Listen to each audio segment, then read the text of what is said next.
9 بتوقيت جرينتش، الشهر 11 بتوقيت القدس المحتلة. أهلا وسهلا بكم في نشرة الأخبار من قناة فش غول. نستهلها بالعناوين.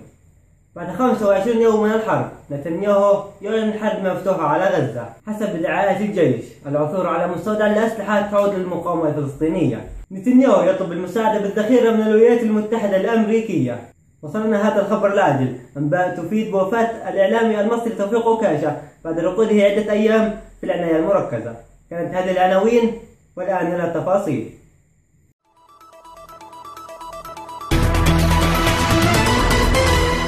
بعد 25 يوم من الحرب على غزة، نتنياهو يعلن الحرب المفتوحة على القطاع. طب يا عمي 25 يوم اللي فاتوا شو باقي السوريين؟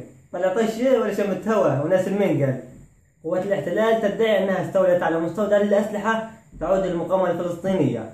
لمزيد من المعلومات حول هذين الخبرين ننتقل لمراسلنا في قطاع غزة معاذ فرج الله. نعم زميلي محمد، شكله زي ما انت ملاحظ او مضيع نص عقله، لانه بعد الكتل اللي قاعد يسويه في غزه وبعد 25 يوم جاي يقول لي انا بعد الحرب مفتوح على غزه. شو بقي تخوف علينا؟ هو زمان يعني له 25 يوم بتخوف علينا ولا بتمسخر ولا شو بيساوي بالضبط؟ واحنا حاولنا نساله عن سبب التصريح هذا اللي بقول فيه انه بده يعلن الحرب مفتوحه على غزه بعد 25 يوم. طقع لنا يا اخي، مش صح اللي قاعد بيسوي فينا. وبحب اقول لك بعد صواريخ المقاومه ريحه الملاجئ كتلتنا يا زلمه، روحوا تحمموا. ويا زلمه بعد كل الاجراء والمصاعطه على اساس ان نصور المستودع، قلنا بس شو المستودع هذا؟ شو طلع شقفه بوستار و5 رصاصات وعلم فلسطين اشرف من راسه. بعد نفاذ الذخيرة، بدأ نتنياهو يطلب المساعدة من الولايات المتحدة الأمريكية لدعمه بالذخيرة من مخازن الطوارئ الموجودة في إسرائيل. وبعد اجتماع الكونغرس الأمريكي سمح له باستعمال هذه الأسلحة.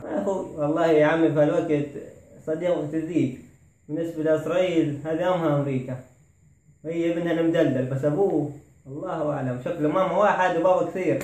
احنا ما لناش في الدواوين. لو جدنا حول معلومات هذا الخبر ننتقل إلى مراسلنا معاذ فرج الله. عن زميلي محمد، كنا بنعرف انه الولد لما بنزنق باي شيء بروح بيجري وبيطلب مساعده من امه، وهذا اللي سوته اسرائيل وطلبت مساعده من امريكا. وبعد ما كان خوازيق المقاومه صار خابط في حاله الزلمه، لا هو عارف لا هو هان ولا هو هان ولا احنا عارفين شو بده ولا هو عارف شو بده. ولمزيد من التفاصيل حول الخبر العاجل الذي وصلنا قبل قليل حول الاعلامي توفيق عكاشة، الله لا يقيمه ولا يرده. شكله بعد ما حضر حلقتنا اللي فاتت صار السحر قلبي المعلم. لمزيد حول معلومات هذا الخبر ننتقل الى مراسلنا سائد فرج الله. نعم أخي محمد، أنا الآن متواجد أمام غرفة العناية المكثفة في مستشفى القاهرة، المتواجد بداخلها الإعلامي عكاشة طعج الله وجهه. بالنسبة لخبر وفاته لم يؤكد لحتى الآن، إن شاء الله بطلعش عليه الصبح. وبحب أكد لك أخي محمد إن بعد تحرياتي إنه سبب جلدته إنه حضر الحلقة الثانية من برنامج فش غول. تتقدم أسرة فش غول بأحر التعازي إلى ذوي الصحفي الزميل المصور بلال فرج الله إثر تعرضه لقذيفة مدفعية إسرائيلية أثناء أدائه واجبه الوطني والصحفي في مدينة غزة. إلى هنا نصل إلى ختام نشرة الأخبار لهذا اليوم. إلى الساعة المقبلة نستودعكم الله وفي أمان الله.